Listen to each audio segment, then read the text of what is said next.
आज की सबसे बड़ी खबर, डीएलएड प्राथमिकता मुद्दे पर एलपीए दाखिल कर दिया गया है। जी हां, चंदन कुमार द्वारा दाखिल किया गया है एलपीए। इसके अलावा सीटेट दिसंबर केस, जजमेंट में क्या है गतिरोध।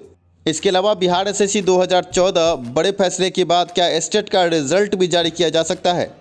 बड़ी खबरों से आपको रूबरू कराएंगे, लेकिन पहले अनअकैडमी भारत का उभरता हुआ ऑनलाइन लर्निंग ऐप आपके लिए लेकर आया है बड़ा सुनहरा मौका। अगर आप शिक्षक बनना चाहते हैं और इस कोरोना काल में शिक्षण संस्थानों के बंद होने से परेशान हैं, तो आइए अनअकैडमी के प्लेटफॉर्म पर भारत के प्रतिष्ठित शिक्षकों द्वारा आपकी पढ़ाई को नया आयाम दिया जाएगा। 8 दिसंबर से एमपीटीईटी के फास्ट ट्रैक बैच का आयोजन शुरू है। जल्द से जल्द जुड़े अपने क्लास से, और इसके साथ ही सीटेट 2021 की तैयारी भी आप कर सकते हैं। इस वीडियो के डिस्क्रिप्शन में एक लिंक है, जुड़े अपने क्लास से और अपनी तैयारी को जल्द से जल्द नया आयाम दे। T20 daily test form top educators के साथ जुड़े जल्द से जल्द अपने क्लास से। 1 दिसंबर 2020 से 31 दिसंबर 2020 तक टेस्ट सीरीज का भी आयोजन किया जा रहा है। आसान किस्तों में पढ़ाई, 1 महीने का 1200, 3 महीने का 3000, 6 महीने का 4800, 12 महीने का 6000 और 24 महीने का 7200 मात्र। वीडियो के डिस्क्रिप्शन में क्लास का लिंक है, लिंक पर क्लिक करके जुड़े अपने क्लास से। एप्पल स्टोर और गूगल प्ले स्टोर से आप ऐप डाउनलोड कर सकते हैं। बड़ी खबर, बिहार शिक्षक बहाली में नया भूचाल, डीएलएड अभ्यर्थियों द्वारा एलपीए दाखिल किया गया है। आपको बता दें कि प्राथमिकता मुद्दे पर यह एलपीए पटना हाईकोर्ट में दाखिल कर दिया गया 7 दिसंबर को। बिहार शिक्षक बहाली में नया भूचाल पैदा हुआ है। आपको हम डीएलएड प्राथमिकता मुद्दे के एलपीए से पूरी तरह रूबरू कराएंगे। आपके स्क्रीन पर आप देख सकते हैं, चंदन कुमार द्वारा ये एलपीए दाखिल किया गया 7 दिसंबर 2020 को। एलपीए संख्या आपके स्क्रीन पर है 14748/2020।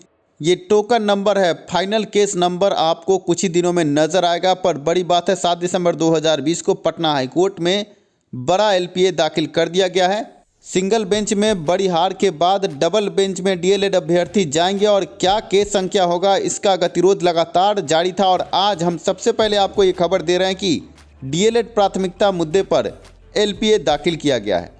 शिक्षा सुधार, रोजगार, हर कदम आपके साथ। और सबसे पहले सबसे सटीक खबर देने की हम आपको पूरी कोशिश करते हैं। पटना हाईकोर्ट से ये बड़ी खबर हम आपको दे रहे हैं, और ऐसे में आपको ये भी जानना चाहिए कि किस केस के फैसले के बाद प्राथमिकता खत्म हुई थी। जी हाँ, बेगूसराय के हरिराम कुमार द्वारा बड़ा केस पटना हाईकोर्ट में किया गया था प्राथमिकता मुद्दे पर, और इसके बाद प्राथमिकता रद्द की गई थी। केस बहुत हाई प्रोफाइल था, बड़े वकील इस केस में संलिप्त थे। शिक्षा के निदेशक, शिक्षा के सचिव, सबकी नज़र इस केस पर थी, क्योंकि डीएलएड प्राथमिकता का जो मुद्दा है, बीच बहाली में एक लेटर जारी करके प्राथमिकता दी गई थी, और इसके बाद बीएड अभ्यर्थियों में खासा रोष था। और इस रोष के बाद अब डीएलएड प्राथमिकता के खिलाफ बड़ा केस किया गया, और उसके बाद प्राथमिकता रद्द की गई थी। आपके स्क्रीन पर केस संख्या आप देख सकते हैं, CWJC 6670/2020 ये केस था, और इस केस के बाद प्राथमिकता रद्द की गई थी।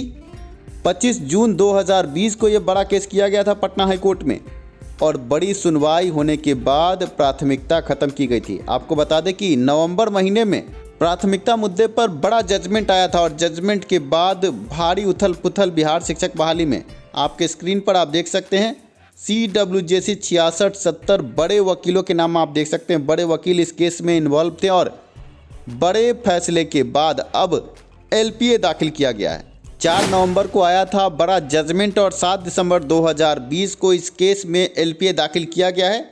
आपके स्क्रीन पर आप देख सकते हैं जजमेंट जो आया है, हरिराम कुमार का नाम आप देख सकते हैं। बेगूसराय के हरिराम कुमार द्वारा ये बड़ा केस किया गया था, और इस केस के बाद प्राथमिकता रद्द की गई थी। बिहार शिक्षक बहाली में अभी मेधा सूची 1 से 5 और 6 से 8 में अलग अलग बन रही है, पर फिर से एलपीए दाखिल किया गया, और इसमें जल्द ही बड़ी सुनवाई आपको देखने को मिलेगी। और एलपीए के बाद प्राथमिकता मुद्दे पर क्या होता है, ये भी देखने वाली बात होगी। बहाली प्रक्रिया अंतिम चरण में है। सीटेट दिसंबर केस के कारण बहाली प्रक्रिया में नियुक्ति पत्र देने पर रोक है। ऐसे में हम बात सीटेट दिसंबर केस की भी करेंगे, जजमेंट में विलंब क्यों।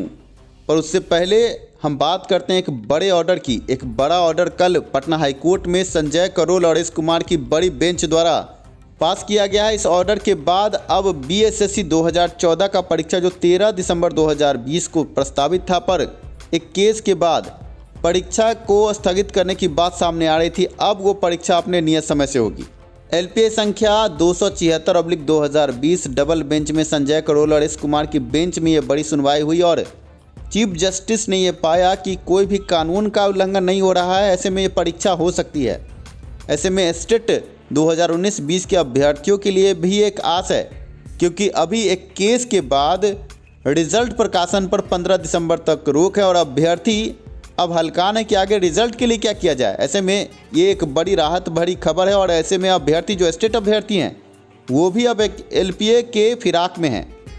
सूत्रों से हमें पता चला है कि अब स्टेट अभ्यर्थी भी एलपीए के माध्यम से पटना हाईकोर्ट में एक एलपीए दायर करके ये मांग कर सकते हैं कि रिजल्ट प्रकाशित किया जाए स्टेट का। आपके स्क्रीन पर केस है 85/2020। आदित्य प्रकाश द्वारा ये केस किया गया था स्टेट रिजल्ट पर और इस केस के बाद रिजल्ट पर बड़ी रोक है। पर अब एलपीए एक सहारा नजर आ रहा है स्टेट अभ्यर्थियों को और स्टेट अभ्यर्थियों का कहना है कि हम भी एलपीए के माध्यम से पटना हाईकोर्ट में ये गुहार लगाएंगे कि आगे रिजल्ट प्रकाशित किया जाए। अब बात करते हैं सीटेट दिसंबर 2019 केस की। अभ्यर्थी जजमेंट के इंतजार में बैठे हैं और सिर्फ सीटेट दिसंबर 2019 अभ्यर्थी नहीं, बिहार शिक्षक बहाली से जुड़े हर अभ्यर्थी के दिमाग में ये सवाल है कि जजमेंट कब, क्योंकि जजमेंट के तुरंत बाद बहाली प्रक्रिया शुरू हो सकती है। सीटेट दिसंबर अभ्यर्थियों को मौके के बाद आवेदन लेने के बाद जल्द बहाली प्रक्रिया पूरी हो, यह अभ्यर्थियों की मांग है और सीटेट दिसंबर अभ्यर्थी ये पूछ रहे हैं कि कब जजमेंट।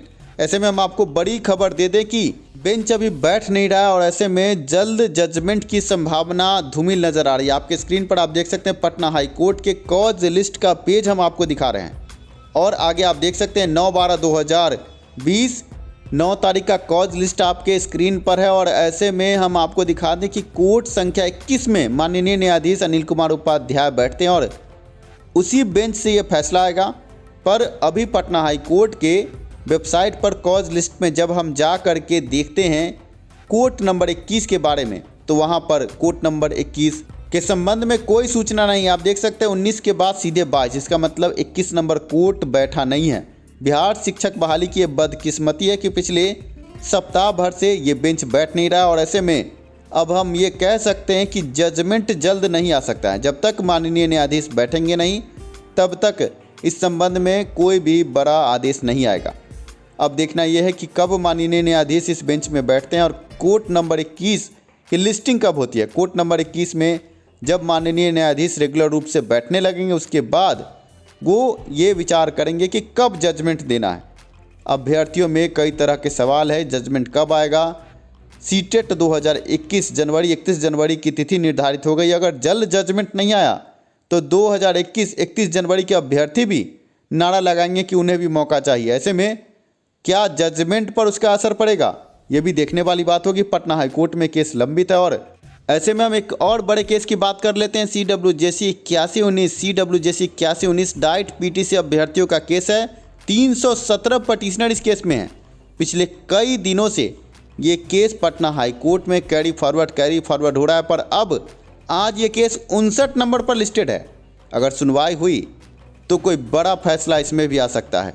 बिहार शिक्षक बहाली अब कोर्ट केस के जाल में पूरी तरह जकड़ चुका है। कई तरह के केस पटना हाईकोर्ट में है। देखना यह है कि आगे क्या निकल कर आता है। डाइट पीटीसी केस आज 59 नंबर पर लिस्टेड है। आपके स्क्रीन पर पूरी जानकारी। धन्यवाद वीडियो देखने के लिए, साथ देने के लिए। शिक्षा में सुधार हो, सभी के पास रोजगार हो। वीडियो पसंद आया हो लाइक ज़रूर करें।